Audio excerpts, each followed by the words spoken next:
ಸ್ನೇಹಿತರ ಉಡುಪಿ, ಚಿಕ್ಕಮಗಳೂರು ಹಾಗೂ ಮಂಗಳೂರಿನಲ್ಲಿ ಧಾರಾಕಾರ ಮಳೆಯಿಂದ ಜನಜೀವನ ಅಸ್ತವ್ಯಸ್ತವಾಗಿದೆ.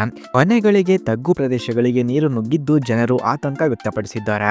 ಈ ಮೂರು ಜಿಲ್ಲೆಗಳಲ್ಲಿ ನಾಳೆನು ಅಂದರೆ ಜೂನ್ 16ರವರೆಗೆ ಗಾಳಿ ಸಮೇತ ಜೋರಾದ ಮಳೆ ಸುರಿಯುವ ಸಾಧ್ಯತೆ ಇರುವುದರಿಂದ ರಜೆ ಘೋಷಣೆ ಮಾಡಲಾಗಿದೆ. ಇದರ ವಿವರ ಬೇಕಾದರೆ ಪೂರ್ತಿ ವಿಡಿಯೋವನ್ನು ವೀಕ್ಷಿಸಿ. ಹಾಗೆ ಇದೇ ರೀತಿ ಮಾಹಿತಿಗಳಿಗಾಗಿ ನಮ್ಮ ಚಾನಲನ್ನು ಸಬ್ಸ್ಕ್ರೈಬ್ ಮಾಡಿಕೊಳ್ಳಿ. ಹಾಗೆ ಸ್ನೇಹಿತರೆ, ಚಿಕ್ಕಮಗಳೂರು ಜಿಲ್ಲೆಯಲ್ಲಿ ಭಾರೀ ಮಳೆ, ಗಾಳಿ ಹಿನ್ನೆಲೆಯಲ್ಲಿ ನಾಳೆ ಅಂಗನವಾಡಿ, ಪ್ರಾಥಮಿಕ ಹಾಗೂ ಪ್ರೌಢಶಾಲೆಗಳಿಗೆ ರಜೆ ಘೋಷಣೆ ಮಾಡಲಾಗಿದೆ. ಜಿಲ್ಲೆಯ 6 ತಾಲೂಕುಗಳಿಗೆ ಸೋಮವಾರ ಜೂನ್ 16ರಂದು ಮಾತ್ರ ರಜೆ ಇರಲಿದೆ.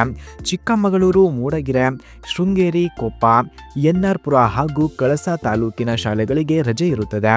ಜಿಲ್ಲಾಧಿಕಾರಿ ಮೀನಾ ನಾಗರಾಜ್ ಅವರು ಈ ಆದೇಶವನ್ನು ಹೊರಡಿಸಿದ್ದಾರೆ. ಹಾಗೆ ಮಂಗಳೂರಿನಲ್ಲಿ ಅಂಗನವಾಡಿ, ಪ್ರಾಥಮಿಕ ಹಾಗೂ ಪ್ರೌಢಶಾಲೆಗಳಿಗೆ ದಕ್ಷಿಣ ಕನ್ನಡದ ಜಿಲ್ಲಾಧಿಕಾರಿ ಮುಲ್ಲೈ ಮುಹಿಲನ್ ಅವರು ರಜೆ ಘೋಷಣೆ ಮಾಡಿದ್ದಾರೆ. ಕರಾವಳಿಯಲ್ಲಿ ನಾಳೆ ಭಾರೀ ಮಳೆಯಾಗುವುದು ದಟ್ಟವಾಗಿದೆ. ಇದರಿಂದ ವಿದ್ಯಾರ್ಥಿಗಳು ಸಂಕಷ್ಟಕ್ಕೆ ಸಿಲುಕಬಹುದು ಎಂದು ಮೊದಲೇ ಮುನ್ನೆಚ್ಚರಿಕೆ ತೆಗೆದುಕೊಳ್ಳಲಾಗಿದೆ.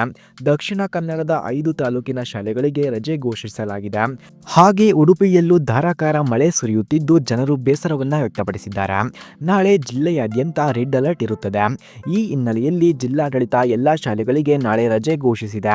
ಜಿಲ್ಲೆಯ ಎಲ್ಲ ಅಂಗನವಾಡಿ, ಪ್ರಾಥಮಿಕ ಹಾಗೂ ಪ್ರೌಢಶಾಲೆಗಳಿಗೆ ರಜೆ ಇರುತ್ತದೆ.